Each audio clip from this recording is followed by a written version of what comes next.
2장 말씀입니다.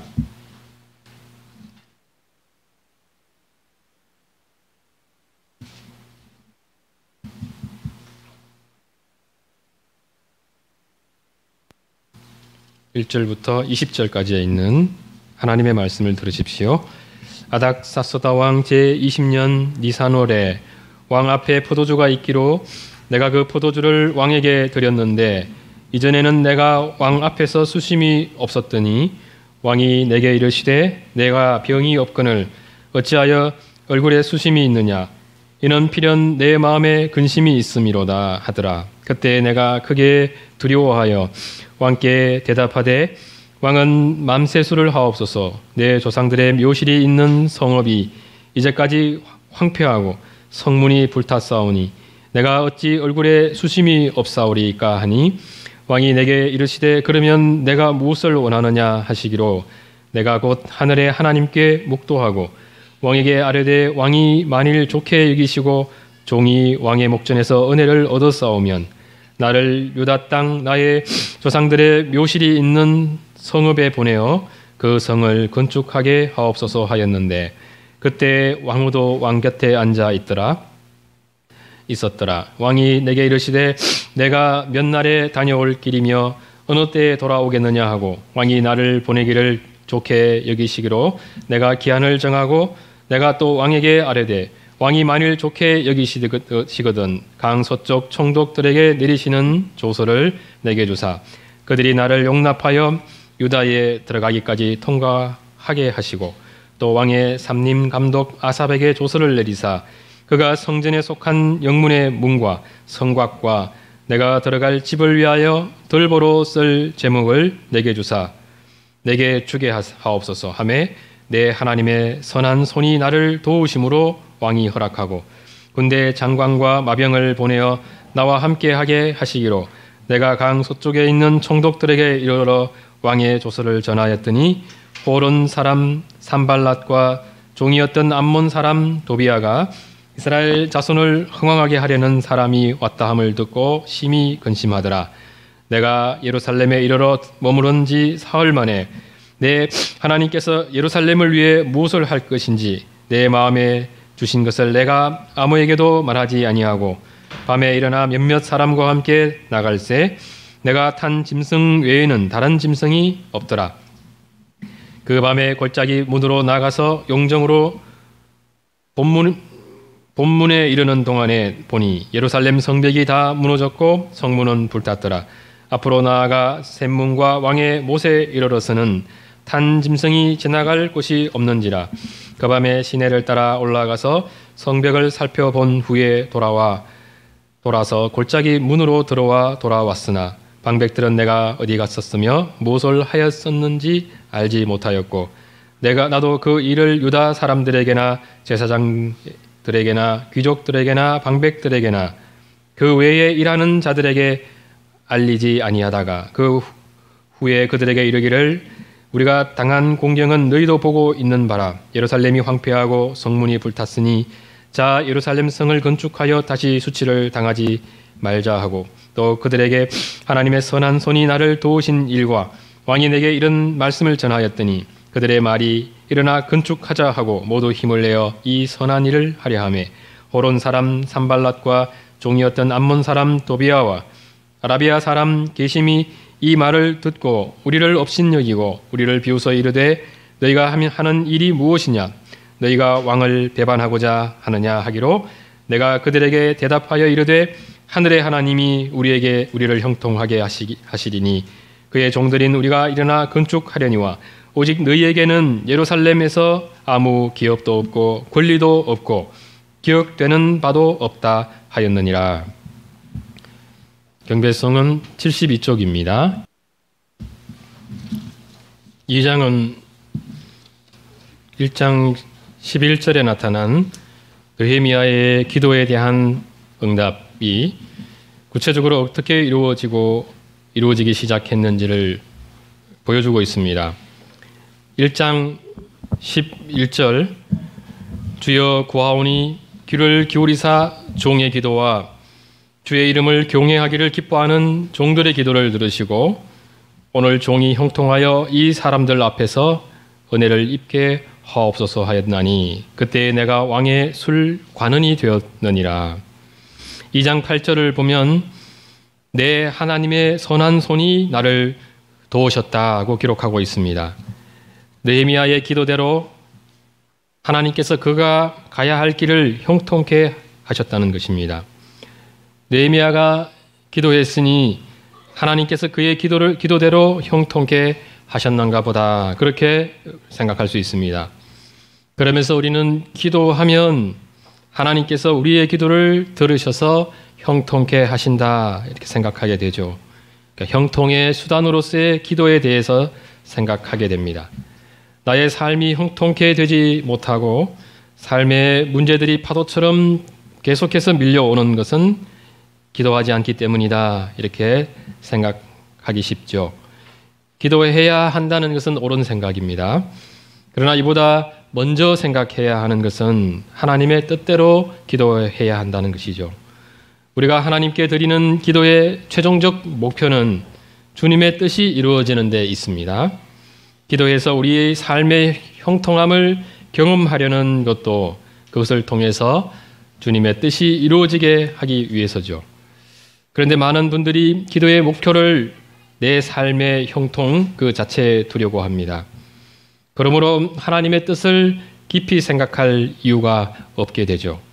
그들에게 있어서 중요해 보이는 것이 무엇이겠습니까?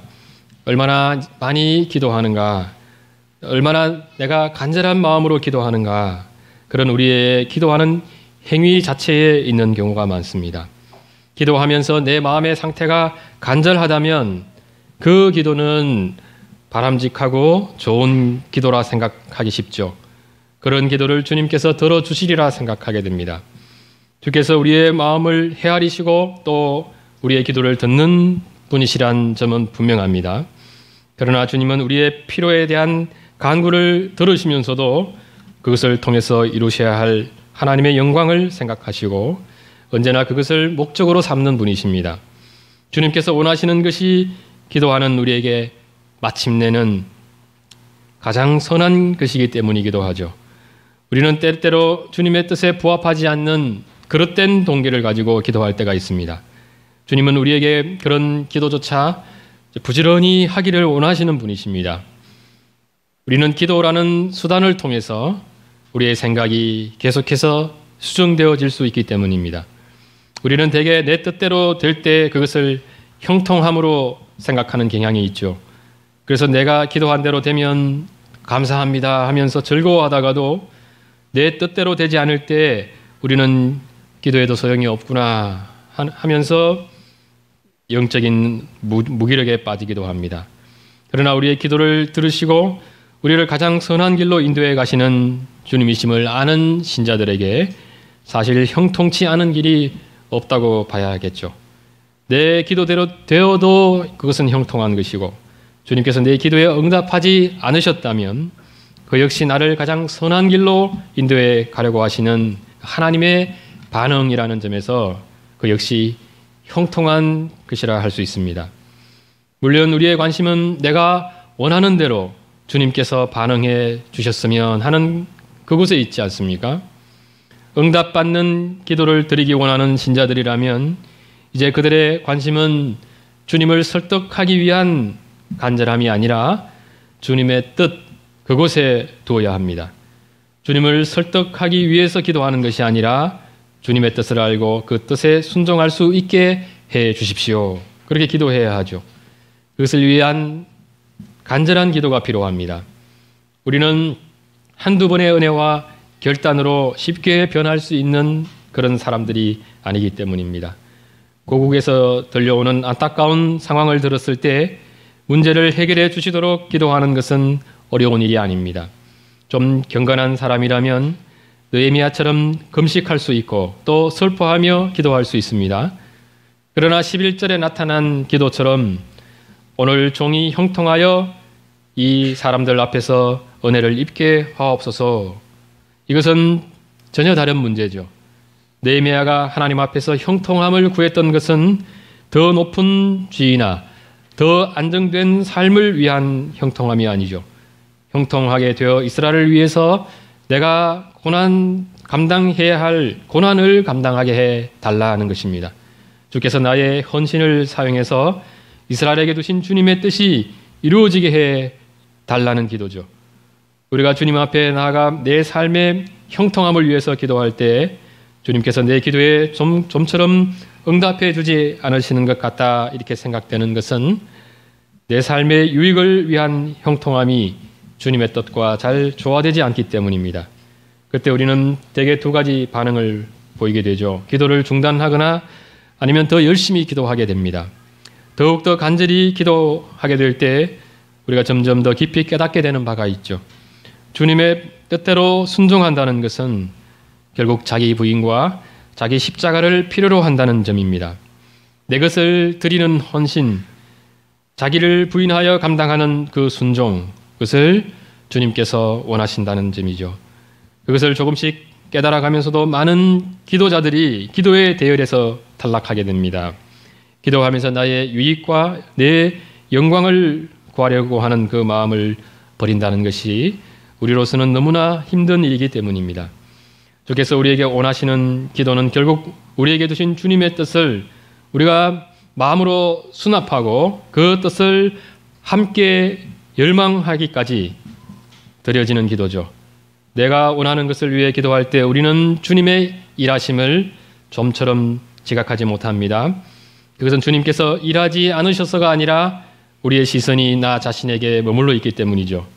그러나 주님의 뜻을 사랑하며 기도하게 된다면 우리는 즉각적으로 일하시는 주님의 수없이 많은 손길들을 보게 됩니다. 우리의 시선이 주님께 머물러 있기 때문에 쉽게 발견하게 되는 것이죠. 느헤미야는 왕이 겨울이 지나 봄이 되어 수상궁으로 돌아오기까지 기도하면서 기다리고 있었습니다. 사실 고국에서의 상황이 안타까울수록 느헤미야 마음은 조급해지기 쉽습니다. 조급한 마음으로 기도할 때 그때가 하나님의 뜻에서 이탈하기 또 쉬운 때이기도 합니다. 내가 하나님께 드리는 기도가 정당한 것이라 생각할 때 우리는 하나님께서 우리의 기도를 마땅히 들어주셔야 한다고 생각하게 되죠. 그래서 기도가 응답되지 않을 때 하나님의 뜻을 생각하기보다는 하나님에 대한 불평이 앞서기 쉽습니다. 그것을 기도하며 경험하는 신자들이 늘 기억해야 하는 바는 이것이죠. 우리보다 더 간절한 분이 주님이시라는 점입니다. 그 주님께서 가장 선한 길을 어떻게 열어가시는지를 기도자들은 믿음을 가지고 잠잠히 바라볼 수 있어야 합니다. 그리고 내 생각이나 감정의 변화를 통해서나 상황의 변화를 통해서 주의 일하시는 손길을 놓치지 않고 지각하기 위해서는 영적인 감각을 잃지 않기 위한 기도 생활을 감당해 가야 하죠. 이제 때가 되어 느헤미야가 왕에게 자신의 뜻을 전달할 수 있는 기회가 찾아오고 있었습니다. 1절과 2절을 보면 느헤미야가 왕에게 자신의 생각을 알리기 위해서 때로는 말보다 더 분명한 그런 진심을 담을 수 있는 얼굴 표정이죠. 그 표정을 사용해서 자신의 뜻을 의도적으로 나타내고 있는 것을 보게 됩니다. 1절, 2절을 보십시오. 아닥사스다 왕 제20년 니산월에 왕 앞에 포도주가 있기로 내가 그 포도주를 왕에게 드렸는데 이전에는 내가 왕 앞에서 수심이 없었더니 왕이 내게 이르시되 내가 병이 없거늘 어찌하여 얼굴에 수심이 있느냐 이는 필연 내 마음에 근심이 있음이로다 하더라. 그때 내가 크게 두려워하여 얼핏 보면 그냥 왕 앞에서 자신의 생각과 감정이 얼굴 그 표정을 통해서 들킨 것 같죠. 그러나 이것은 들켰다기보다는 의도적으로 수심이 가득한 얼굴 표정을 지었다고 보아야 합니다. 1절에서는 느헤미야가 이전에는 왕 앞에서 수심이 없었다고 했습니다. 그의 마음에 이전에는 수심이 없었기 때문에 평온한 얼굴을 했다고 볼 수는 없습니다. 마음의 근심이라는 것이 날마다 찾아올 수 있기 때문이죠. 그럼에도 수심 없는 얼굴을 할 수 있었던 것은 왕의 술 관원은 얼굴 표정 하나까지도 챙겨야만 하는 직책이기 때문입니다. 주로 흥을 돋우기 위해 사용되는 음식인 술을 챙기는 자가 왕 앞에서 수심이 가득한 얼굴을 하고 돌아다닌다면 그 자체만으로도 얼마든지 죄로 다스려질 수 있습니다. 그러므로 이전에 느헤미야가 수심 없는 얼굴이었던 것은 얼굴마저도 수심 없는 모습으로 왕을 섬겨야 했기 때문일 것입니다. 그런 모습으로 왕을 섬겨야 할 자가 수심 가득한 얼굴로 왕 앞에 머물러 있다는 것은 내 얼굴을 봐달라는 이런 간곡한 요청으로 보아야만 할 것입니다.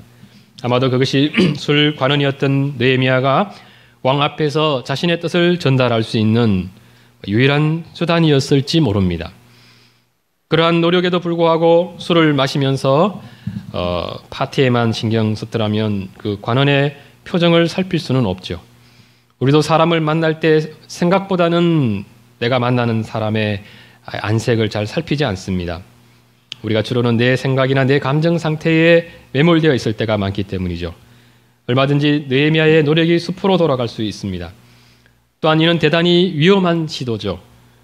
먹는 문제는 언제든지 독살의 위험이 있기 때문에 이는 늘 신경을 곤두세우고 있어야 할 문제입니다. 그래서 왕은 자신이 100% 믿을 만한 사람에게 그 직책을 맡기게 되죠. 그리고는 그 문제에 대한 근심을 자신은 놓게 됩니다. 그러므로 술 관원이 수심 가득한 얼굴을 하고 왕의 기분을 상하게 한다든지 왕의 의심을 받는다면 그러나 하루아침에 자신의 지위를 잃을 수도 있습니다. 왕을 진노하게 한다면 목숨도 보상할 수 없죠. 때문에 2절 하반절을 보면 그때 느헤미야가 크게 두려워했다고 기록하고 있습니다. 분명 크게 두려워할 만한 일인 줄 알고도 느헤미야는 왕 앞에서 자신의 뜻을 전달하고 있었습니다. 일단 아닥사스다 왕은 느헤미야의 얼굴에 수심이 가득하다는 것을 알아차렸습니다. 그리고 묻죠.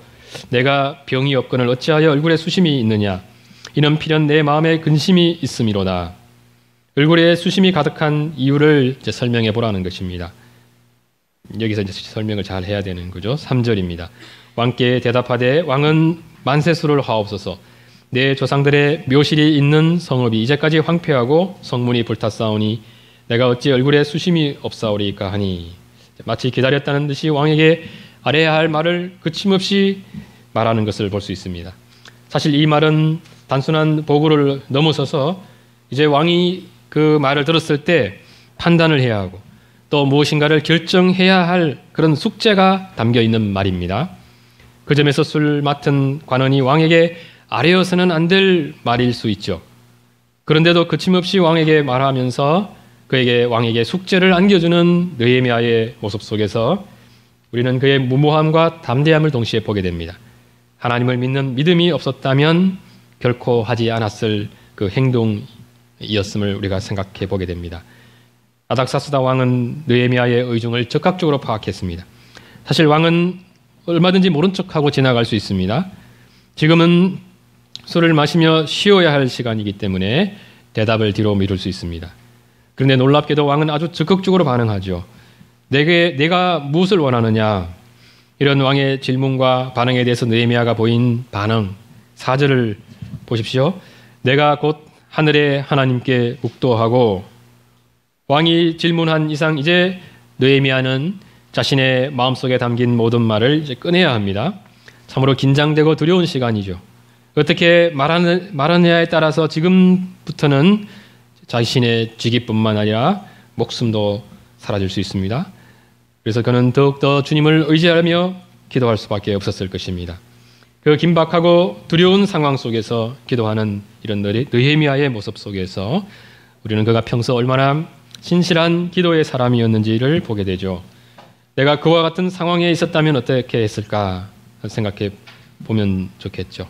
평소에 기도하던 사람도 긴장이 되거나 또 두려운 상황이 되면 놀라가지고 기도할 틈을 찾지 못하게 됩니다. 그런데도 그 상황 속에서 기도할 수 있는 것은 기도가 습관이 되어 있어야 하고 또 우리의 심령이 기도의 영으로 가득 차 있어야 합니다. 그의 기도는 때때로 우리가 주여 하며 한숨처럼 내뱉는 그런 기도와는 차원이 다른 기도죠. 그의 묵상 기도는 두려운 상황에서 어찌할 바를 몰라 나오는 주여가 아니라 자신의 소원이 무엇인지 주님께 바라는 것이 무엇인지를 정확히 알면서 온 힘을 다해 드리는 그런 기도에 가깝습니다. 그렇게 기도하며 주님께 자신의 생명을 의탁하는 그런 기도로 보아야겠죠. 내가 목숨을 걸고 간절히 기도해야 할 바가 무엇인지 아는 것, 그것도 사실은 간절한 기도 생활을 통해서 가능합니다. 기도의 시동이 막 걸릴 때는 기도해야 할 것들이 막 우후죽순처럼 마음에서 막 솟아나는 것을 경험하게 됩니다. 그런데 기도 생활이 지속되게 되면 우리의 생각과 감정의 잔가지들이 재해지게 되죠. 내가 온 힘을 다해서 기도해야 할 기도의 제목들이 분명해지게 됩니다. 그리고 더 기도하게 되면 어떻습니까? 내가 목숨 걸고 기도해야 할 바가 무엇인지, 주께서 나에게 명하신 또 목숨 걸어야 할 사명이 무엇인지가 점점 더 분명해지게 되죠. 물론 그것은 이미 내가 많이 듣고 배워서 잘 알고 있는 것일 수 있습니다. 그럼에도 주님 앞에 간절히 기도하기 전까지 우리가 아는 주님의 뜻들, 그 주님의 뜻들은 내가 목숨 걸고 감당해야 할 그런 뜻이 되지 않죠. 느헤미야처럼 왕의 질문을 받은 긴박하고 두려운 상황에서도 내가 기도해야 할 바를 명확하게 아는 그런 수준으로까지 나아갈 수가 없습니다. 때문에 오늘날 그리스도인들의 삶 속에 주님을 위한 헌신이 사라지는 것은 이상한 일이 아니죠. 그것은 그리스도인들이 기도하지 않기 때문이고, 기도하지 않기에 주님의 뜻들이 우리 심령에 간절한 것들이 되지 않기 때문입니다. 5절부터 이어지는 느헤미야의 대답을 보면 우리는 그가 무엇을 위해 간절하게 기도했는지가 잘 나타나 있습니다. 나를 유다 땅 나의 조상들의 묘실이 있는 성읍에 보내어 그 성을 건축하게 해 주십시오. 또 서쪽 총리들에게 내리시는 조서를 내게 주어서 그들이 나를 용납하고 무사히 유다에 들어가게 해 달라 하는 요청입니다. 또 성전에 속한 영문의 문과 성곽과 내가 들어갈 집을 위해 들보를 쓸 제목을 공급해 달라는 것입니다. 이런 그의 요구를 보면 아주 구체적이죠.